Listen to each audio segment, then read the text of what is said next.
for tuning in to the 416 Ministries podcast. This is the interview series. Today we're sitting down with Jared Scaggs, and we're here over the weekend in Cape Girardeau, Missouri, and for a marriage seminar, marriage enrichment seminar.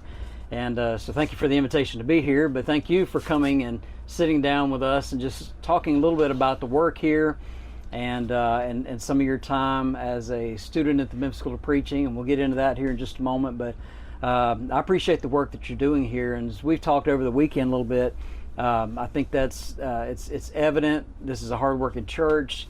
It's a congregation that wants to grow, and the elders are pushing for that and leading in that way, and you working alongside them. It just seems like you can feel that with just the group that we had last night, even so. So for those who are tuning in who may not know who you are, introduce yourself, and then we'll talk about kind of where we are in the congregation here a little bit. Okay, yeah. Of course, my name is Jared Scaggs, and as Wayne already said, I got 3 kids at home that is my whole world, of course. I've got an 18-year-old. I don't know how that happened. Seems like the other day he was just born, and now he's 18. And then that's Zane, and then Dean's 11, and Lacey is 9. And of course, you got something to be said about your daughter. You know, that's a blessing and a half. Now you got granddaughters, so you're starting to feel that now, right? Starting to pick up on that. And I've been preaching here at the Cape Girardeau Church. It's the West End Boulevard Church of Christ. It's the only church in Cape right now. About 60,000 people in the Cape area. There is a church in Jackson, which is very close, but I think we're the only one actually in Cape now. There was another church, but I think they moved out to a different area. But you know, been here for 3 years, and what I've noticed is, you know, the potential here is so vast. And one of the goals that me and the elders have set down and made for a long-term goal is we'd like to see 1% of Cape Girardeau to be part of the church. Sure. That's 600 people. That's not you know, too big of a trial to do, but we have it set out with some mini goals to meet that. Of course, we need to have a certain number of Bible studies each year to be able to reach that goal. Mm-hmm. And of course, we're enrolled in the School of Evangelism with Rob Whitaker. Yeah. And so we are, each time we baptize somebody, we make more contacts. Yeah. And we gain access to a whole different area of contacts that we didn't have, and that's the only way we're going to hit that mark. And so it kind of opens the door a little bit further. Each convert and each family you get into, you meet their family and their friend pool and their co-workers and so forth. Exactly. Yeah. It makes it for a greater opportunity in this area, and I appreciate you kind of setting the stage for this area, because it's kind of surprising it's the only congregation in Cape. Right. And so when you start thinking about that, that's a large population, and so the potential is huge already. You know, to be able to grow, and I know the church has been, and so we'll talk a little bit more maybe about that. Let's switch gears just a little bit and go back in time a little bit to the Memphis School of Preaching. Yeah. And what took you to Memphis to begin with? Well, growing up, you know, my father, Johnny Scaggs, he was really close to Curtis Cates. They were real good friends. Brother Liddell, I joke about, you know, that Brother Liddell used to sleep in my bed a lot. Not when I was in it. I would go to a different bed, but I'd give up my room to Brother Liddell a lot of times, and he would come to you know, do a lectureship or gospel meeting. Dad and him were very close. Of course, Dad was just very close with all the faculty, Brother Elkins and all those guys. And so, growing up, Brother Cates, I always remember anytime I saw him, he would encourage me. He called me Little Preacher, and he would say, "We got a desk waiting for you at the school." Of course, they don't have desks now. I guess maybe at one time they did have desks when they were at Forest Hill or Not Arnold. Not Arnold. Yeah. But yeah, he always, you know, just very encouraging that, you know, there'd be a place for me at Memphis when I was ready. And of course, being a preacher's son, you tend to get that push towards it. And being from Missouri, we're very stubborn people. In Missouri, we're like the mules that we're proud of making here. We're stubborn as a mule. And so if somebody's pushing me, I'm pushing back. And so all my young life, a lot of people would tell me I should be a preacher, and I was kind of just pushed back against it because nobody's going to tell me how to live my life. And I went in the Navy and traveled all over the world and got that out of my system. And then came home and started a family, and got into mechanic work. It was something I always wanted to do. I always wanted to be a mechanic. I always loved turning wrenches. My favorite toy as a kid, other kids were probably playing with like the little block things. You stick the little star in the hole or whatever. I was out there with the ratchet. I like to hear it spin. And so as I grew up, I got more and more into cars, especially classic cars, muscle cars.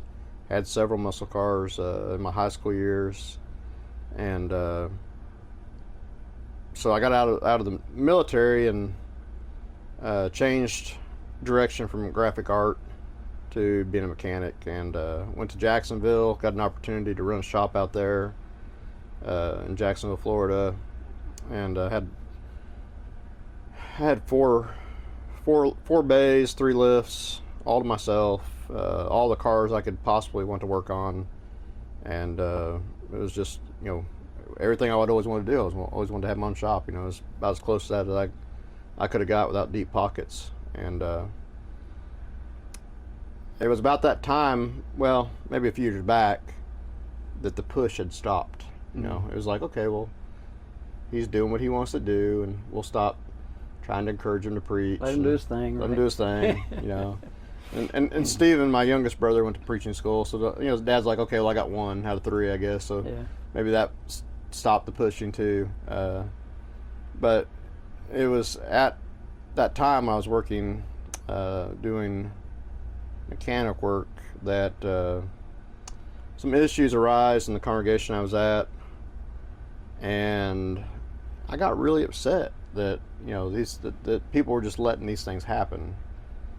And it kind of dawned on me that I was being very hypocritical, because here I am, not really doing much except showing up to service. And what right do I have to get upset when I'm not even actively doing anything? I'm not a deacon. I'm not an elder. I'm not a preacher. And I've seen that happen over and over and over to not just my dad, but several preachers over the years. Sure. Where you have these horror stories. Matter of fact, I want to write a book one day called They Did What to the Preacher? Yeah.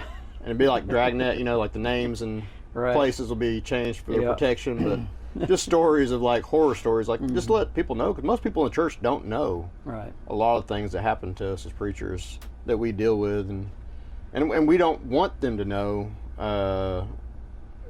in that time place, because we're not trying to split the church. And so when some things happen, we try to leave with grace, and we try to show them, that even though you've done something wrong, there's some biblical principles that come into play, and so we try to treat them, even though that they've done us wrong. We try to turn the other cheek and show them grace and long suffering. But I think it's good though for the congregations to kind of see some of the things that we actually have to deal with that have been done to us. Maybe that would give them a greater appreciation for the work that we do and the preachers that they have. But anyways, getting back to my story, the main thing there, that caused me to wake up and say, hey, maybe I need to preach. And that awakened something in me that I guess I had been suppressing all my life. And the more it burnt in my mind, the more I was like, I'm the happiest I've ever been.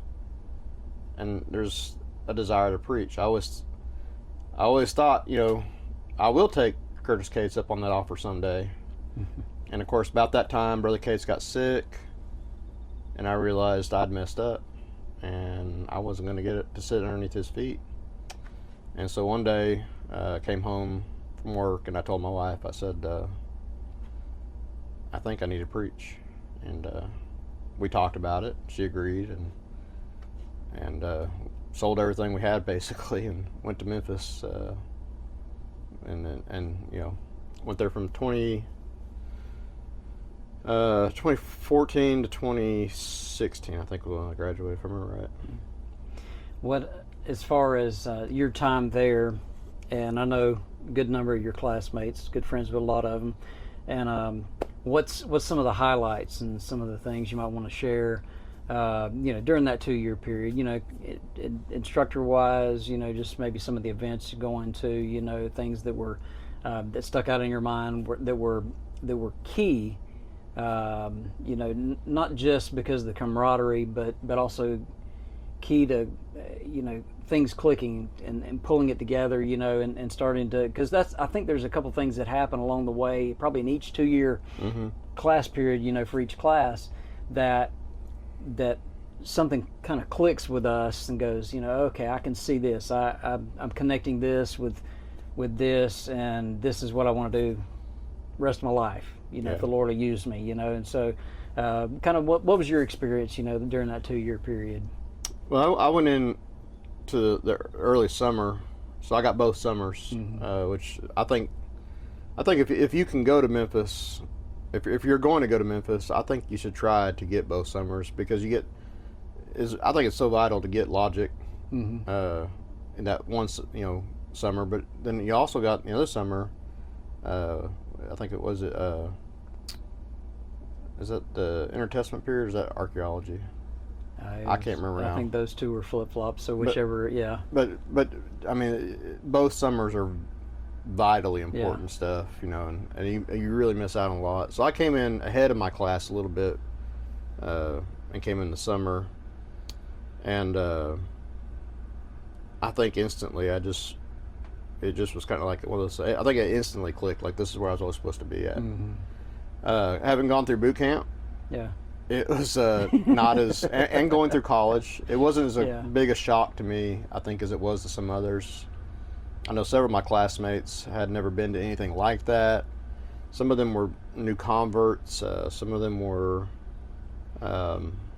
fresh out of high school, never worked, had any real work experience.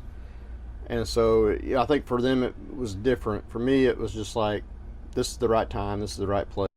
I clicked. Right. And like, this is where I'm supposed to be at. Yeah. And I look back, and I think you're right. And one of the things you'll hear from everybody that's ever gone through the school, that's honest with themselves, is it's the best 2 years of your life.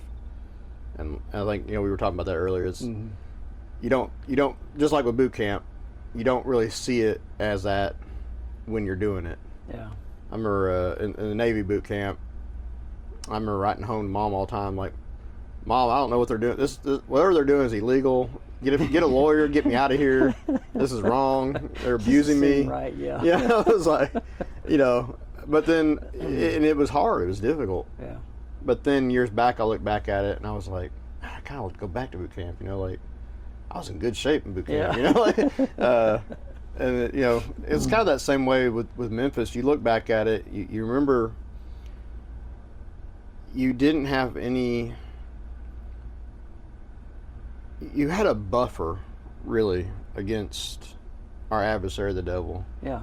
Because you're in a place that is very safe. You're not around people who are cursing. You're not around people who are, and once we get out into our ministry, those are the people we're talking to on a daily basis, because we're trying to save souls, and we're trying to be with people that, just like Jesus went to those who were cast out from society. The woman at the well. He went to the tax collectors. He went to the, all those type of people.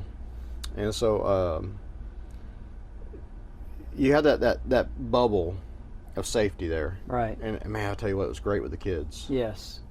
If you have kids, I mean, it is a great 2 years for your kids. Yeah. When we went, we had, our boys were younger, and so they were the perfect age to be there and to experience, to have other kids around them, you know, and we were the first ones to move in the apartments, in fact, on campus. So that was, you know, they took full advantage of being there and having that all that space, you know, and you know, and where the school is a very safe location anyway. But it's even back where nobody really knows it's all there, you know. So it's you really every once in a while you'll see a deer, you know, out there. Yeah, which is kind of odd, but you know, to experience that. But yeah, they're right there.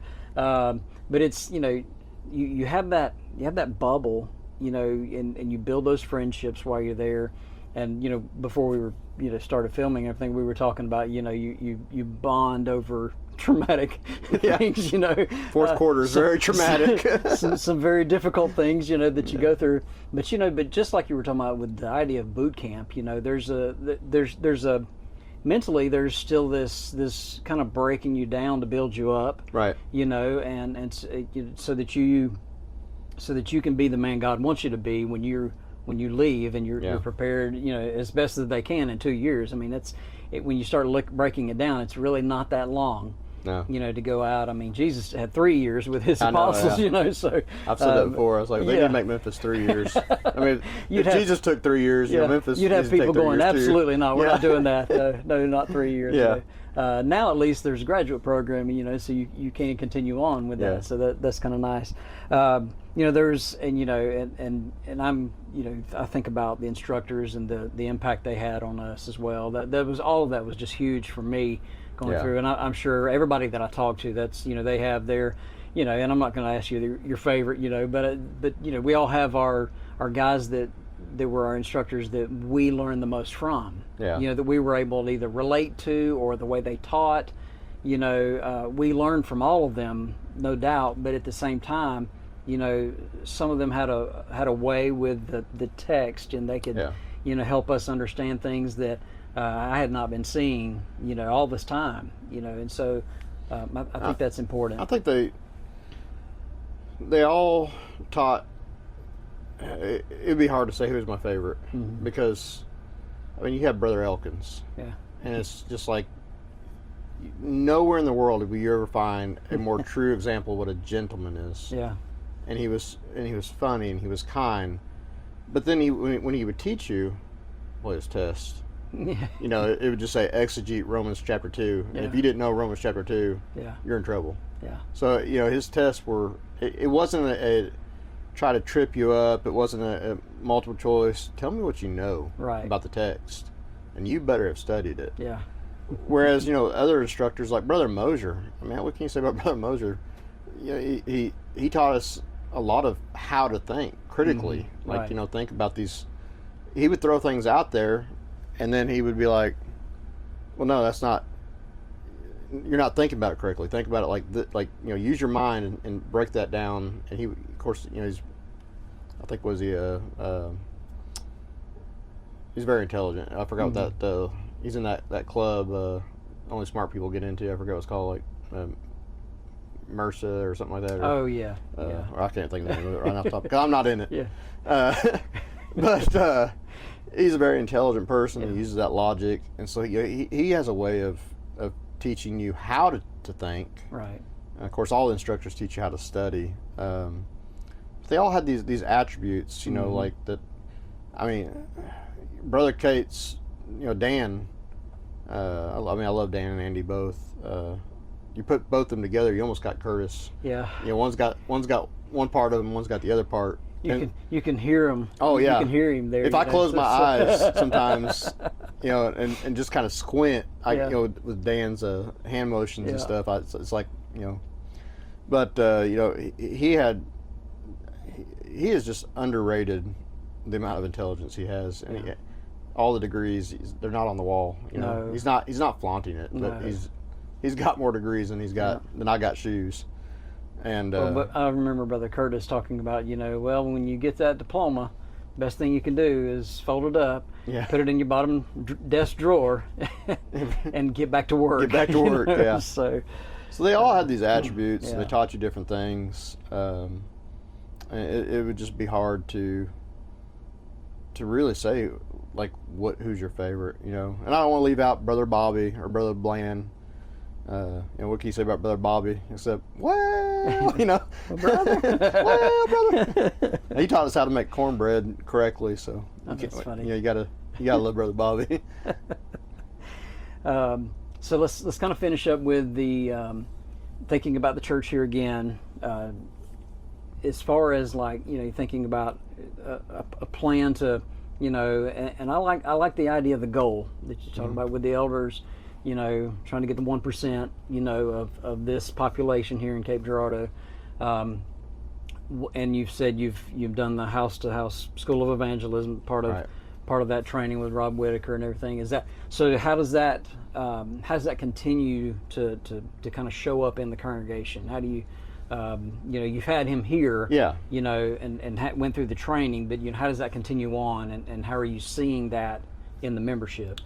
One thing I think a lot of people miss with the School of Evangelism is it's not just a gospel meeting that you have and all of a sudden you start doing evangelism. You're enrolling in a school, and there's a curriculum that you follow, and you have teachers. You know, I can call.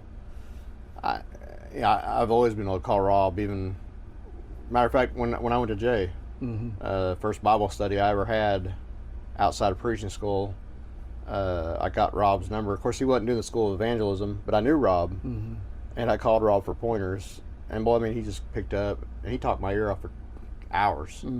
And I was like, I got to a point where I was like, okay, I got it all. I'll talk to you later. I gotta go to the Bible study. But I mean, he just unloaded so much information, and that's just the way Rob is. He is a very passionate about what he's doing. People saver, you know. And so you get in that school, and there's a curriculum you follow. You got access to the teachers. Keto's coming again this coming spring. Keto's going to come.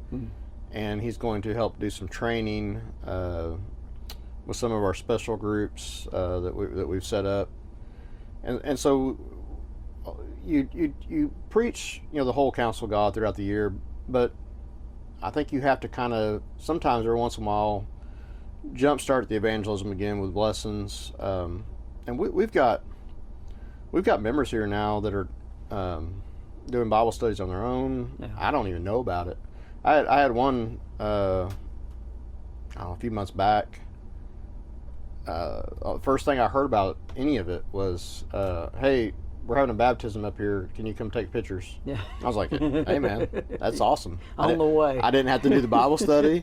I didn't have to do the baptism. I didn't have, you know, all I had to do was stand there and take pictures and look pretty. You know, and you know, with the idea of evangelism like that, you know, I always, because, you know, as a Fishers of Men trainer, you know, and stuff like that, I always thought, well, you know, the more people, more members that I can train, you know, if I could train, you know, half the congregation, you know, or 40 or 50 members, you know, to have Bible studies, and each one of them were only having one, you know, I can't have that many Bible studies, you know, going. No. There's no way I've got enough time in the day to get that done, you know, or even a week to have that many Bible studies on a typical week. So, you know, but having that kind of worker base, if you will, you know, in the congregation, knowing, you know, hey, they're getting that work done, they're going and doing it, and I can keep encouraging them. That's what I'm here to do, is to help keep them going. I'm going to do my part, but at the same time, you know, I'm going to keep them doing what they're doing. So I think that's great, and I appreciate you sitting down and just talking with us for a few minutes. We're going to make sure that we have all of your information, as well as the congregation here in Cape Girardeau, Missouri. We're going to make sure that all that's in the show notes and in the description below, so you can check out the congregation there if you're visiting, right off I-55. And so 3 hours north of Memphis, so not very far, just a couple hours, I guess, from St. Louis. Right, yeah. So not too far away from there as well. So right on I-55, you can come check the congregation out here. Very loving and friendly congregation, and so I hope that you'll do that, and we'll see you further down the road.